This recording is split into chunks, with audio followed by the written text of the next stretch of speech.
Okay, it is 2 minutes past 3, so we shall get started. Good morning, good afternoon, and good evening to everyone from around the world. I'd like to welcome and thank you for joining our joint webinar with Otonomo, Become a Data Analyst Rockstar, Accelerate into the Fast Lane of Traffic Management Big Data Analysis. First, I'd like to introduce you to our two speakers. First of all, we have Bart on the left. Bart is the founder and CTO of xyzt.ai and has held senior leadership positions at Luciad and Hexagon, where he was the Product Management Director and Chief Innovation Officer. Bart holds a PhD in computer science at the KU Leuven and a postdoc from Stanford University.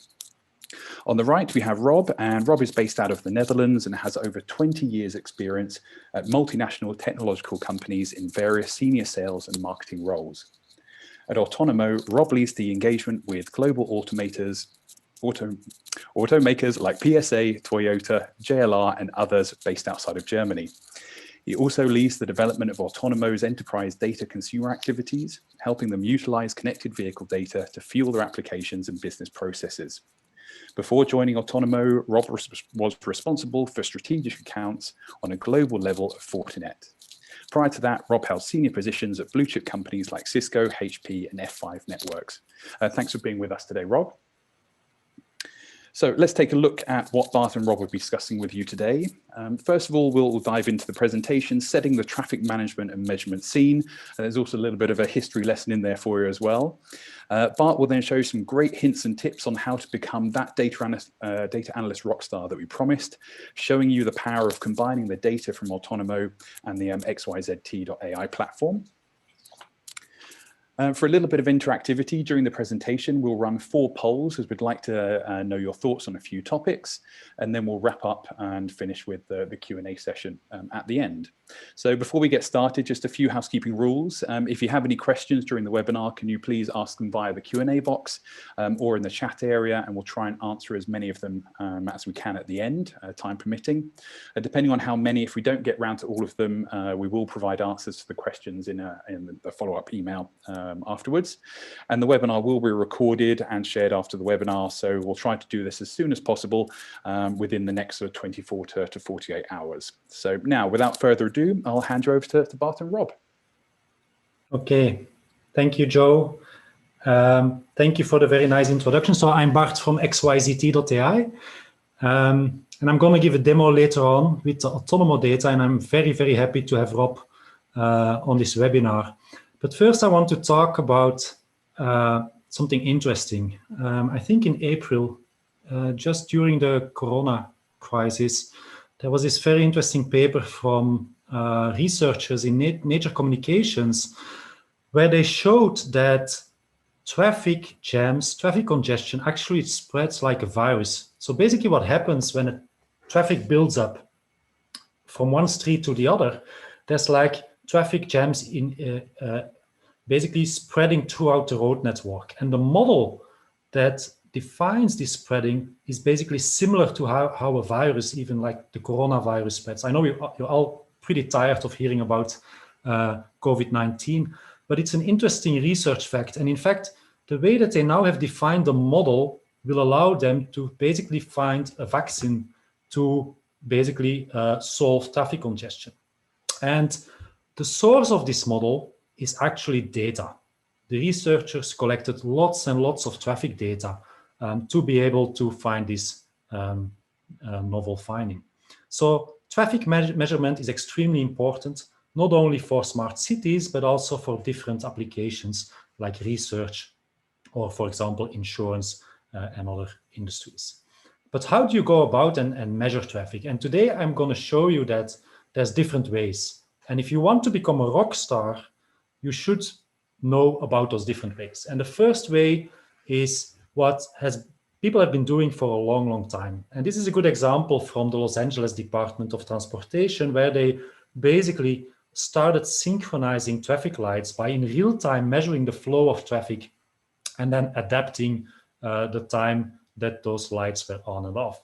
And by doing so, they were able to reduce travel time by 12% and increase the speeds by 16% in those sections. And this looks like a small advancement, but if you know the city of Los Angeles and I'm going to show a lot of that in the demo later, or in the tutorial later on.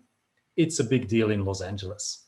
And that brings me to the little history quiz that Joe was talking about. There's actually two ways to look at traffic flow. And those two people here are actually rockstar mathematicians from the 18th century. And the left one is Euler. Euler was first, and the right one is Lagrange. And Lagrange was actually a student of Euler. And they have basically two opposing views to look at traffic flow. Euler, what he says when you look at flow is you have to position yourself in the environment surrounding the flow and then look around what's going on. And with traffic, you can do that by, for example, using those counter lines. And the counter lines that you can install in the streets, in the city, or elsewhere, they then counter traffic. They can also detect what type of traffic is passing by. You can also do it by different equipment, like, for example, traffic cameras. And that's what cities and governments have been doing to measure traffic. And this is basically the Eulerian way of looking at flow.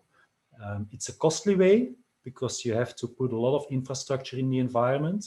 And you have not only have the equipment, but also the cabling and so on. And that brings me to the first poll, Joe.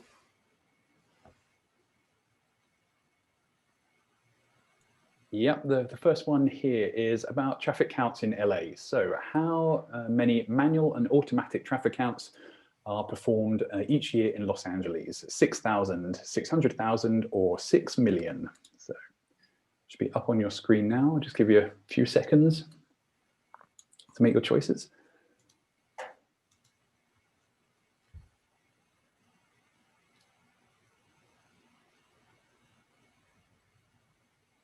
Okay, answers are still coming in. I'll give everyone just a little bit longer. All right, thank you. Okay, so it seems everyone is really going for 6 million, Bart. What do you think? Yeah, it's a contrived question, I admit. So the actual answer is 6,000, and it of course depends year over year. But think about it, 6,000 measurements throughout the city for an entire year, with so many streets, so many highways in the city, you have a very sparse set of measurements.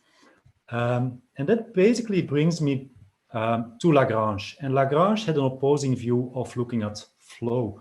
Basically, what Lagrange said is, if you want to look at flow, simulate flow, measure flow, you have to position yourself in the flow and move with the flow. And that's basically what cars are doing. Cars are moving in the flow. And this way, every car becomes a sensor. If the car is moving, you know that the flow is moving at a certain speed. If the car is still, is standing, then you know that there's probably a traffic jam if there's multiple cars. So every car becomes a sensor. And this is my first rockstar tip. Start using data the Lagrangian way. Second poll question, just to illustrate the effectiveness, Joe. Yeah, so poll question 2. So this one is all about the vehicle registrations in LA. So how many vehicles are registered in Los Angeles? Options are 1 million, 2 million, or 8 million. Let's make your choices now.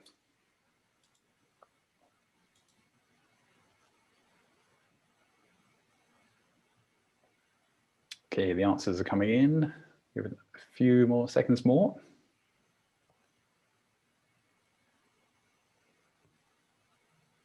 Okay, I think that's it. Everyone is, well, the majority are going for 8 million.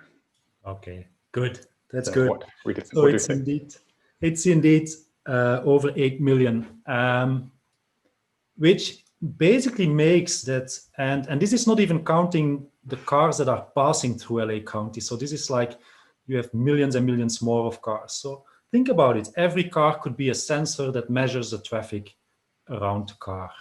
And that's what Lagrange said. You have to move with the flow. And that basically brings me to our guest today, Otonomo, who's going to explain how they solve this data collection challenge. Rob? Thanks, Bart, for a wonderful introduction. So the next 5 to 7 minutes, I would like to explain who Otonomo is, what we do, how we do it, and what kind of value it brings to our customers. So we move to the next slide, please. So about Otonomo, we are a scale-up. We raised $82 million. We're quite an innovative company. We have 26 patents pending, and we're a global company. So we have people working in the US, in Europe, and Japan, and our headquarters is in Israel. We are an automotive data services platform. So like Bart explained, basically the car is becoming a sensor. It's sensing the data from the car. It's taking the data from the car, but it's also sensing the environment with new equipment like ADAS. We have access to 22 million cars worldwide, and that leads to a whopping 330 billion miles driven. And every day we incur 2.6 billion data points. And that's growing day by day. What's also growing is the number of OEMs we are basically having on our platform. So to name a few, we have contracts with PSA, with FCA, Daimler, BMW, Porsche, Mitsubishi, Renault, and that is also growing. And their cars are basically all equipped with a telematics control unit. So in fact, becoming a sensor or becoming a driving mobile phone. If we move to the next slide, I'll explain to you how our company looks like from a schematic point of view. So on the left-hand side, we have what we call data providers, and that can be OEMs that have cars that are connected, but not all cars are connected. It could also be through aftermarket devices or fleets, big rental fleets or big leasing fleets. We take that data on board, we ingest it, and then we start working on the data. We make sure that it has the right quality, that all the security and privacy standards are adhered, and we normalize the data, which is a huge task. Then we make it available through our APIs, and our APIs make it possible to consume the data easily, to use the data into applications for different use cases, whether it be business to business or consumer. This is the value that we bring as a platform. So if we move to the next slide. On top of the platform, we also have functionality that allows you to have consent management. So consent management, for instance, for fleets, or consent management for consumers who are using an application and are allowing their data to be shared with that application, communicating through our platform to the OEM. We have the ability to customize reports. We have a very simple API documentation and integration that makes it possible to consume data within hours, I would say, or within minutes, depends on what kind of data you want.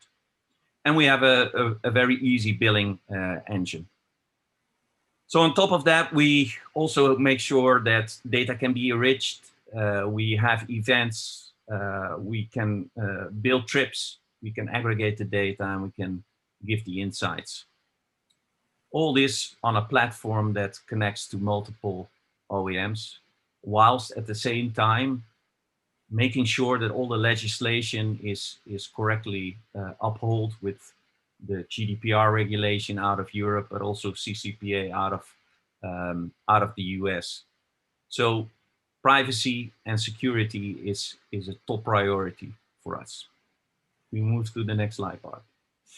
So we not only bring value to our data providers who can share that data on a platform that's compliant with the major GDPR and CCPA regulation, but also to our data consumers. And to name a few, we talk about traffic management and mapping purposes, but also new services like insurance that can read the odometer from a car, and you pay only for the kilometers driven and not for a standard amount, which nowadays, if you travel less, it's of course very interesting. Or things like EV services. Where do I charge my car and how do I solve the range anxiety problems? So we have over 100 partners on our platform that are using our data into their application and using the data to create insights and to create analysis to make better decisions. Next slide, please. So one of the most common questions I get is, why shouldn't I do this myself? And I always encourage people to try it themselves because it's very difficult and it's very cumbersome. So imagine that you have to get contracts with major car manufacturers in the world, and that contract basically constitutes a business integration, a legal integration, and an IT integration. IT integration is probably the most simple one, but the legal integration and the commercial integration is very difficult. And let's assume that you succeed in that after a considerable amount of time. Then you run into the problem, I got 7 or 8 OEMs, I get data from them, I have to pay for it, but they all have different language. So how do you make it one common language? How do you make it so easy to analyze this? And that's where we come in. We basically say, with Otonomo, you have one contract on business, one commercial contract, and one data pipe that gives you access to a variety of OEMs, a variety of use cases, and basically make sure that you can focus on what's important, namely consuming the data and using the data for your specific use case or your application. And that's really what we are about. We accelerate your time to market. We lower your cost by giving you a really easy API to use with a very rich and quality-wise high data set. So that brings me to the last slide. And I hope this short introduction basically startled your curiosity about Otonomo and about using connected car data. So I would encourage you to go to our website, otonomo.io, go to the top right-hand corner and sign up to our platform and try us out. There's a 30-day free trial available, and you can test the functionality of the platform. You can consume data, and you can see how easy it is to use connected car data in your application or to make analysis about a certain traffic pattern. And remember, if the data has the right quality, your output also has the right quality. And I think that Bart will now demonstrate how our data basically looks also from a visualized point of view. I will be on the Q&A later on, so if you have any questions, I'll be happy to answer them at the end of the session. Thank you for your time. Bart, show your magic. Thank you, Rob. Thank you, Rob.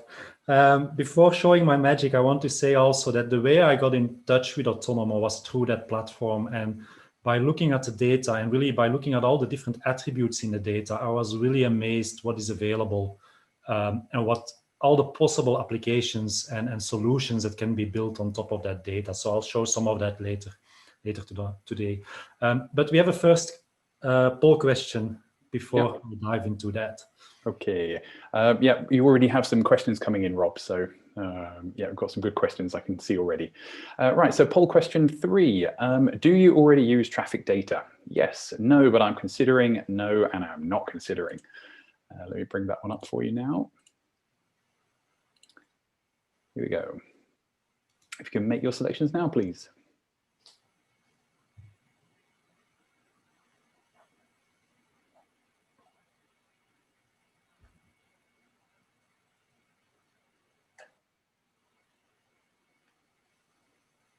Okay, another couple of seconds. Right, thank you for your answers. And it is split between yes and no, but I'm considering. So let me just share those results. There we go. So thank you everyone for your answers. That's cool. I'm really surprised by the large amount of people that are using or considering. And it's going to be one of my tips today. And that's what I'm going to show you now, how to become a traffic data analyst rockstar. And basically, I'm going to teach you 5 tips today, and I hope you take some of them home and start using them in your projects. The first one is try to think like Lagrange did. Try to move yourself with the flow. Try to start using this data that is available. And as I will show in the tutorial later, the data is available and the data is everywhere. So you can just start using for any project or any street or any environment that you have to start analyzing. Second, pick great quality data. And as Rob said, good quality in can give you good quality out, but the opposite is of course also true. And that's a really great thing about Otonomo. You get a unified view on the data. Then third tip today is start exploring the data visually. Before building models, before building machine learning models, before running statistics on the data. Because you learn so much by looking at the data, and I'll explain why. Then finally, extract insights, and by using data like the Otonomo data, you can extract insights much quicker. And it's not that you're going to use all data, it's really just data from today or from yesterday. So it's not that by going this direction, you have a disadvantage. And then finally, share and collaborate. And that's, I think, extremely important in these days, and especially because we're somehow disconnected. And you can do that online these days. So share your insights, share your visualizations with your peers, with your superiors, with your stakeholders, so that they can have a look, start further analyzing and giving you feedback. So throughout this whole process, I'm arguing that visualization is extremely important. And that's exactly what we are doing with xyzt.ai. Think of it this way. Say you have a spreadsheet of numbers, and basically that's what, if you think about this data flow, you can think about it as being a spreadsheet of data. If you just look at the Excel file or the CSV file, it's not going to tell you much. On the other hand, if you put the data on a map or in another visualization like this, where you have a street network and you'll color code the streets from green to red, green meaning good, red means like traffic jams, it becomes immediately clear to the viewers what's going on. So, and visualization is extremely important because that's the way humans work, and most of our neurons are allocated to the visual system. So take that as a third tip or trick to become an analyst rockstar. Don't minimize the importance of doing visualization. When doing visualization and analysis on traffic data, there's unfortunately a number of challenges. The first one is the data is big. And when I talk big, it's really hundreds of millions if you're looking at a city over a month or so. And it gets to the billions if you look at longer periods or bigger areas. So it's a lot of data. And there's unfortunately little tools that can handle visualization and analysis very well with big data. Second, the data has many properties. And if you go and look on the Otonomo platform, you will see that there's literally hundreds of properties that you can benefit from. And it's not just velocity or speed of the car or the location of the car. There's properties like, for example, the rain intensity, because the car can measure this also. And then finally, the data is spatio-temporal, and that makes it a little bit tricky for humans because, sorry for that, we're very good at looking at things that are spatial, but once there's a temporal aspect, it becomes more tricky to visualize things on a 2D surface on a screen. So that's something to be considered. And that's what we solve with xyzt.ai. So we are a big data location analytics platform. We are a SaaS platform, which is software as a service. So we run in the cloud and you just sign on and you log on through a web browser. You can do all the analysis in your web browser, even for hundreds of millions or even billions of data points, while still maintaining interactivity, which is important when you're doing data exploration. And you can take your data live in less than 1 day. And that's basically what I did also with the Otonomo data. I went on to their platform, downloaded some sample data, put it in our platform, and started looking at the data. And then later on, we got in touch, and I asked for some more data. So that brings me basically to the part where I want to show you how you can utilize this data to become a traffic analyst rockstar. So this is the platform. It's a SaaS platform, so you can log in with your team. Once you log in, you get onto the latest project. The platform can have different projects. So for example, if you are tasked to analyze a certain area or a certain region, you can upload data into a project and manage that project. You can configure it. You can also involve your team by inviting people, which is extremely important. You can connect background data, and then you can connect the data itself. And this looks a little bit boring still, and I'll quickly switch to the maps, but just to give you an idea of the properties in the data, there's a lot of that you can utilize. You can also see it's quite a bit of data here that I have. I have 1 month of data, about 60 million records in Munich. And let me show you what that looks like. So if I log in to the Visual Analytics panel, this is what you get to see. And I'm going to focus first on the map. So now we are watching 1 month of traffic data in Munich. And it's in every street, in every highway that belongs to the municipal.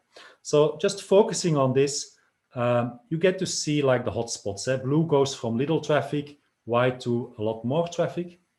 But what's really important to realize is that it's not just at this scale, but you can really zoom in to any scale, and the platform will just fetch the data points at that different scale. I can navigate around, even if it's millions and millions of records. So this gives you like an idea of where to zoom in. And the reason why we also do this heat map analysis at the scale of an entire city, which very little solutions do, is that it gives you hotspots. It gives you insights on where to navigate. And I'll show that later on. Second view on the data is what you see here on the bottom. So this is a timeline. And I think actually Munich is 1 hour ahead of the timestamp, UTC timestamp in the data. And what you can immediately see from looking at this histogram, which is basically counting the number of records, the number of vehicles basically in the view, what you see here is that in Munich, typically there's a morning commute, an evening commute, and then a Saturday and a Sunday, they are a little bit light on traffic. Now, this is all fine and well, but what's really cool is that we linked everything. So once I start moving this filter here, so say, for example, I want to focus on this weekend and move my slider, you would see that the map adapts. And I'm going to use a little different heat map here that has a little bit more variation in the colors, just to show you what is happening. What I can also do is I can threshold the heat map. So for example, I can move out the areas where there's less traffic. And now you see the areas where there's lots of traffic in the weekend. If I would move maybe to a busy day during the week, you would see that there's more traffic also here on the highways and so on. So this is just the first way of getting an impression of what's going on in the data.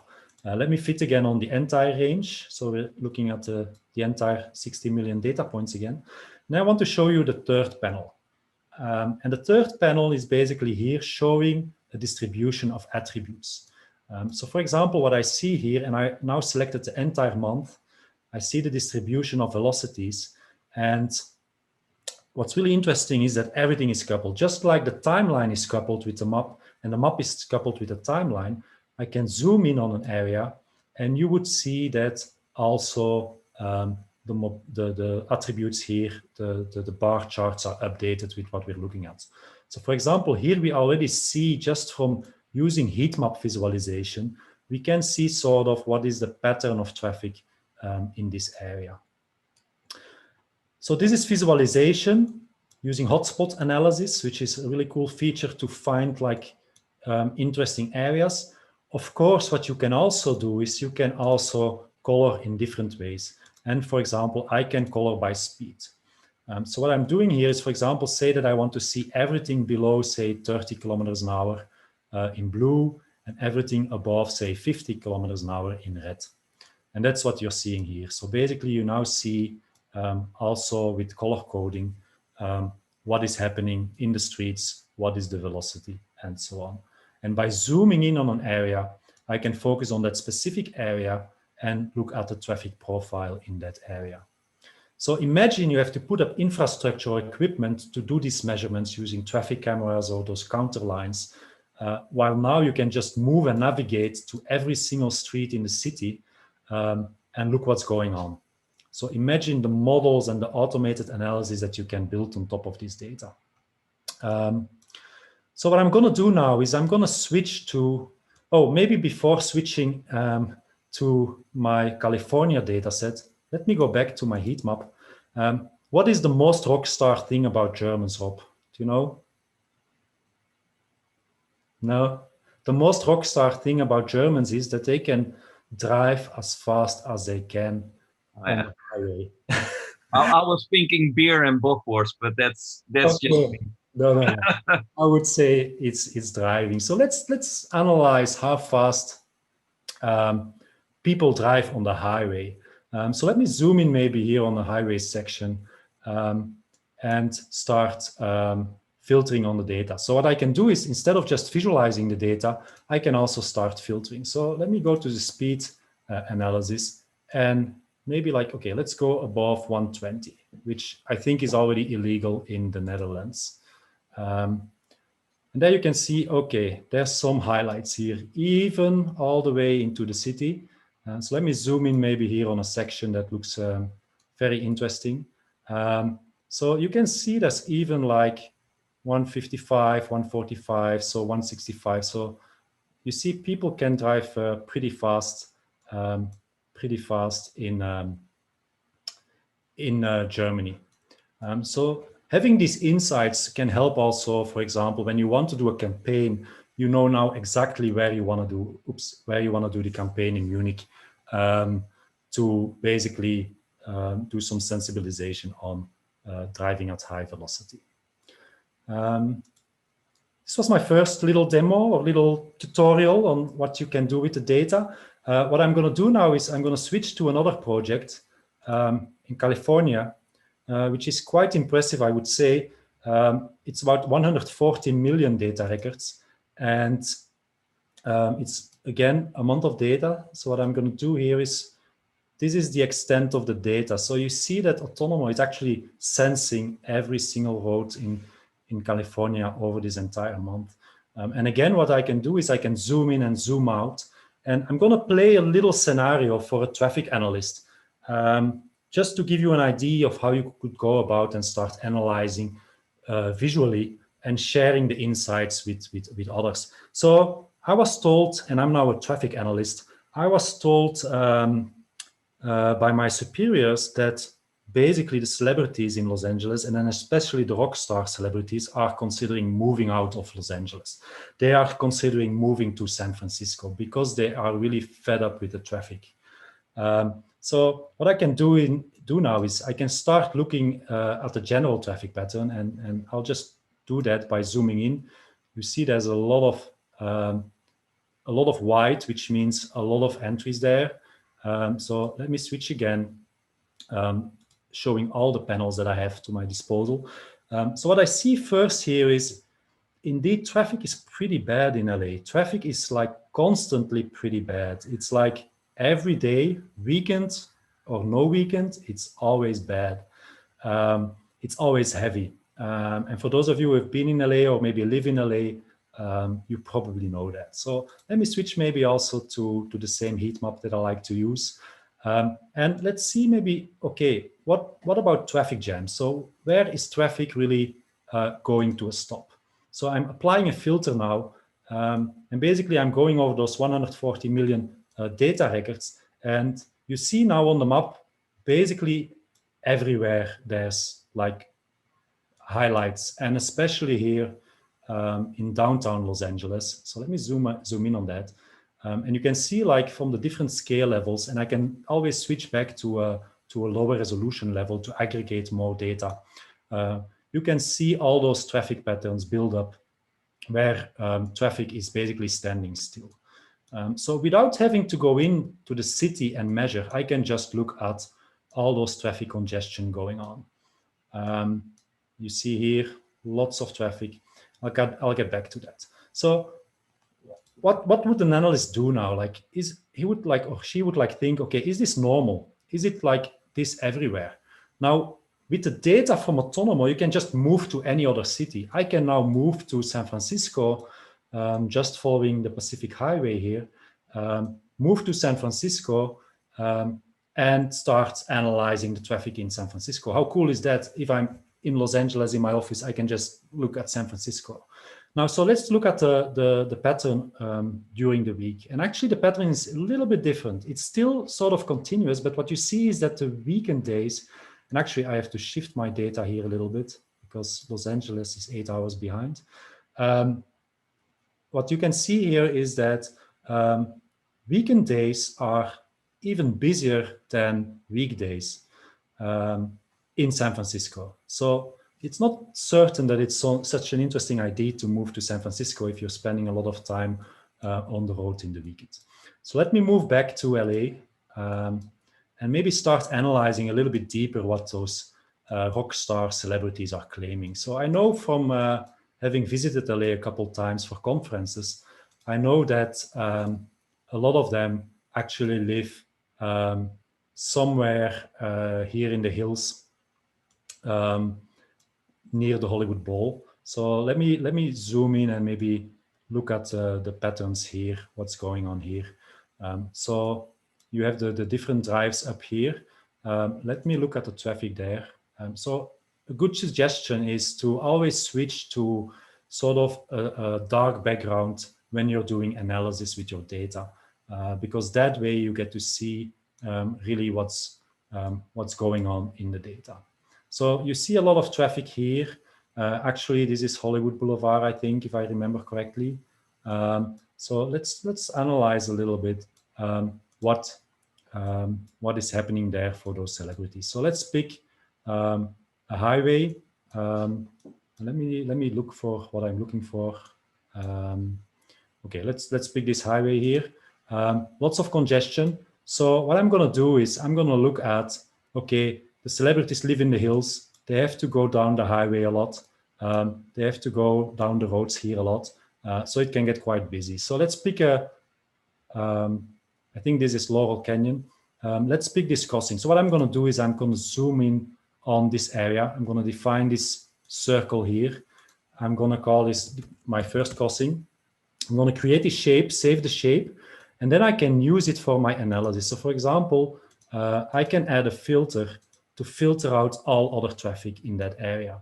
And this way I get a focus on this area. And what I can see from the speed pattern here is that actually traffic speeds are quite low. In fact, there's a lot of standing still. And that would also be apparent when I start filtering out on velocity. Instead, what I'm going to do is I'm going to put a speed filter here, which basically focus a little bit on the area of interest that I see here. And what I'm going to do is I'm going to create a dashboard. And the dashboard is going to be, let's call this Laurel Canyon. And first crossing. And then I'm going to save this as a dashboard widget so that my superiors can have a look at it, or the people that I co-work with can have a look at it. I'm going to do the same for the map. I'm going to add that as a widget. So I right-click here. I'm going to put it in the same widget group, and I'll give it the same name. That's OK. So by being able to filtering on the data and by creating those dashboards, let me show you the dashboard actually that I'm building up now is looking like this. And if I click through on that, I get into the exact same state. So this allows you to share your insights with other people, because other people can log in if you invite them to the platform. So let me have a look at Laurel Canyon a little bit more. So what the Rockstar celebrity said was that there's a lot of speeding at the crossroads, which I doubt is really happening. So what I'm going to do is I'm going to create some more shapes. I'm just going to give them the default name along Laurel Canyon. There's some traffic buildup here, it looks like. And what I'm going to do now is basically start analyzing all those different crossings. So let me add a filter that basically creates a view on all those 3 different shapes. So this way I have sort of a view just on the crossings in Laurel Canyon Boulevard. And again, as you can see, and I'm going to filter maybe also on the range of the velocities here, because the velocities are quite low, you can see that there's not really much speeding. Like the average velocity or the median velocity is like somewhere here is around 40 kilometers an hour. So again, what I'm going to do is I'm going to share this with my co-workers, and I'll call it other crossings. So you see how simple it is just to start analyzing different regions, different areas on the map. So finally, maybe one more thing that I could show is that the celebrities were also complaining that in the weekend when they move to maybe to Palm Springs, because that's where they hang out, east of LA. So let me move to Palm Springs here, that they have to spend a lot of time in traffic jams. So let me look at the data here and zoom in on an area in Palm Springs. So what you can see here, this is the main road going towards Palm Springs. So I would suspect that they would mean that they're in traffic jams somewhere over here. So let me aggregate the data a bit more so that it gets more clear. So indeed, what you can see, there's like a little bump here. So what I'm going to do is, okay, let's focus on this area. And what I'm going to do is I'm going to split my view and basically look at the east traffic and the west traffic. So as you can see here, there's like a divide in heading. So basically these panels are now also split in left and right. And what you can also see here is that the timelines are basically also split in 2 timelines. So I can sort of do like a comparison analysis in time, in space, and in attribute space. So in all different dimensions. So what I'm going to do is on the left map, I'm going to put a filter basically to look at only traffic that is going east, so somewhere between the 60 and the 120 heading. So let me put a filter there, something like that. You see, we now see only traffic, and I can also show that on the satellite pictures going east. So that's the traffic that you see now. On the right one, I'm going to set another filter, which is basically the inverse filter of the one on the left. And let me also show you that on the satellite imagery. What you can see now by looking at this is that traffic east and west more or less the same if you look over the entire period. On the other hand, if you look at the speed pattern, you can see that east, wow, there's some pretty fast driving in LA as well. Probably those rock stars are going to Palm Springs in a hurry.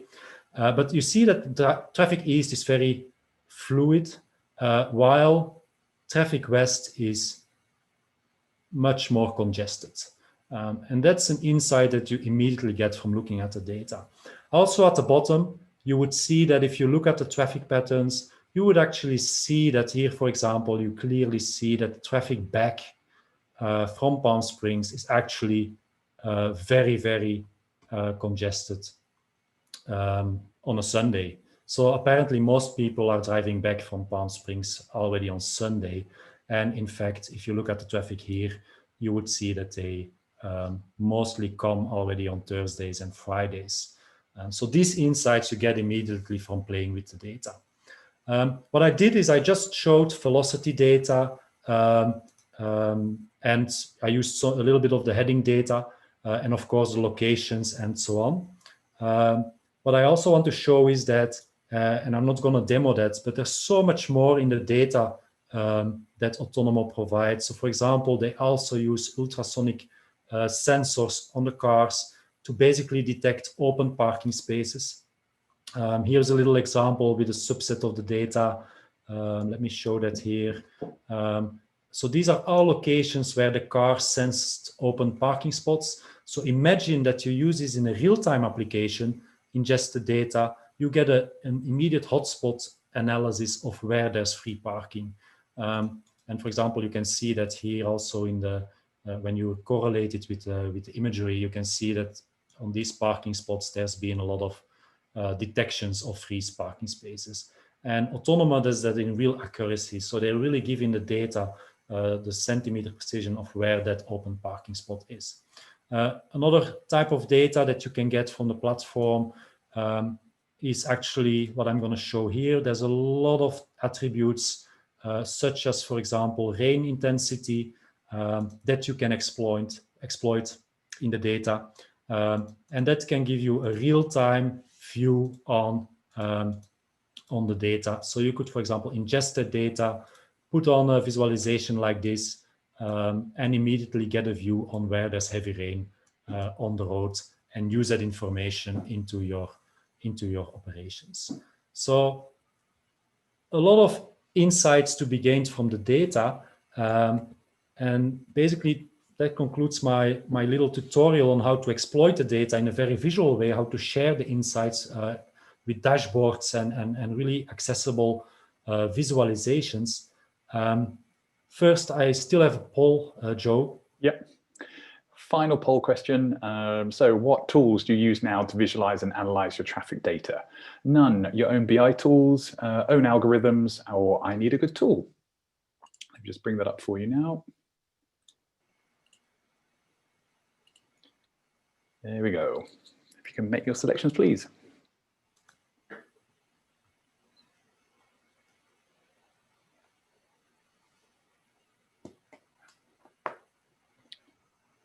Okay, just a couple of seconds more. And I have to say it's quite fairly split. So I'll just share those with you. All right. Good, thank you, Joe. There you go. So I want to have you leave with 3 takeaways that I think can make you a rock star traffic data analyst. First one is try to reason in these 2 different ways of looking at traffic. Try to reason as Euler, place yourself in the environment and what's happening around me. And then second, try to reason also as Lagrange, where you move with the flow and you look around what is happening around you. And then build models or build your applications around that. Second is data quality is extremely important. So make sure to go to the people of Otonomo to use their data, because they spend tons of time and effort in making sure it's good quality, but also make sure to look at the data, because you would be surprised what's in the data, the outliers that might be there, the different properties that might be there, or the different meaning of properties. So visualization is extremely important. And that also brings me to the third insight, especially for data scientists and data analysts. Make sure that you also spend time on clear visualization, because that's what triggers the human, and that's the most effective way of conveying your insight into your analysis. So thank you for being with us.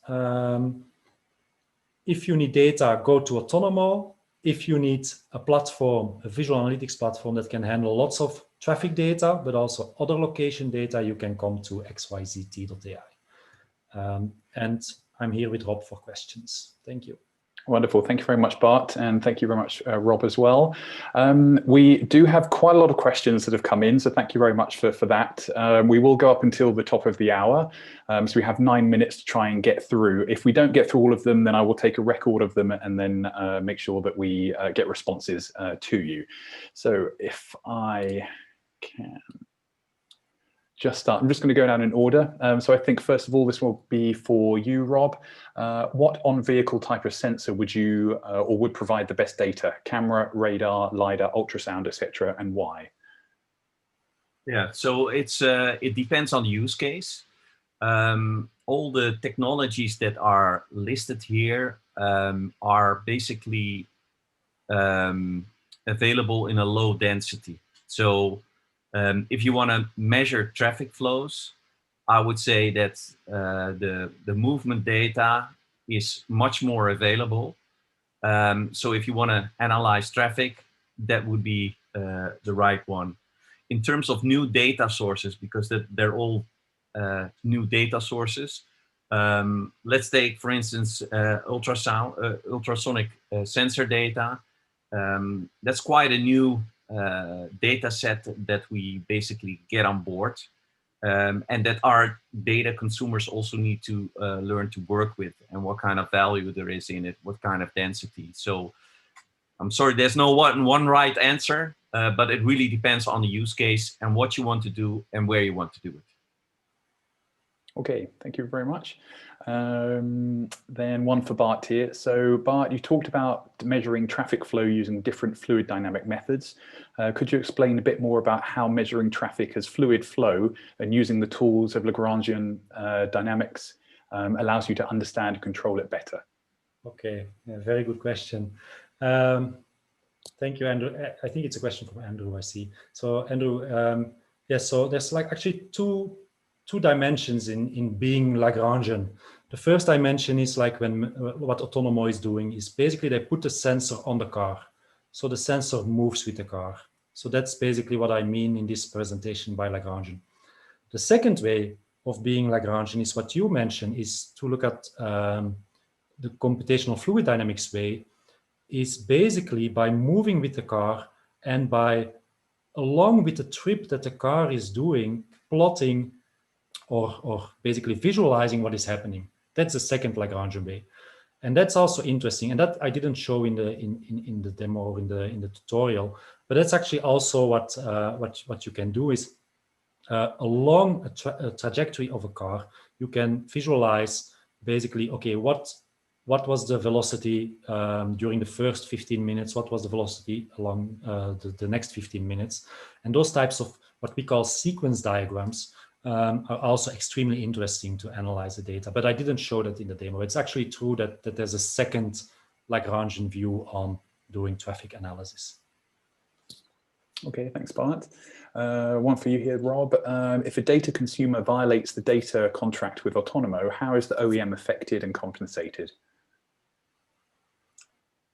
So first of all, the contracts that we have and the data that we have must be compliant to data privacy rules. So I'm not saying that nothing can go wrong, but to give you an insight on personal data, basically we have consent from the driver, so that's recorded. We also use anonymization technologies to anonymize the aggregated data. I can't give a specific answer. I will try to do afterwards. I've already pinged our legal department, but they also needed a little bit more context. So bear with me that I don't have a direct answer right now, but I will try to get back to you after the session. Okay, thank you. How do you figure out that zero speed means traffic jam, not just parking or waiting, especially when there is no crossing because of the behavior of the cars around? Yeah, very good question. So it basically comes from the fact that you not just have one car reporting that zero speed, but a lot of cars. So that's why this heat map analysis becomes extremely valuable, because that sort of filters out single detections of like a car stopping. And just by plotting it on a map, we as humans, we immediately see it's a congestion because, and if you want to automate that in an algorithm, so to speak, you have to think the same way. You have to think like if it's just one car, it's probably not a congestion. So you have to think about, okay, how are we going to detect that it's a congestion? And then you can define your algorithms and your thresholds typically in your algorithm or your machine learning algorithm, whatever you are using. But it's really from the amount of data that you can make better insights, and that's something that you don't have with just following one car or just measuring one street. So that's my answer to that. Okay, thank you. And Rob, is the data that is available as free trial from Otonomo real or simulated data? Both. So it can be simulated data, it can be real data, but of course it's a sample. It's not an endless consumption possible, but it gives a good insight on. I think we give about 1 million data points that you can play with.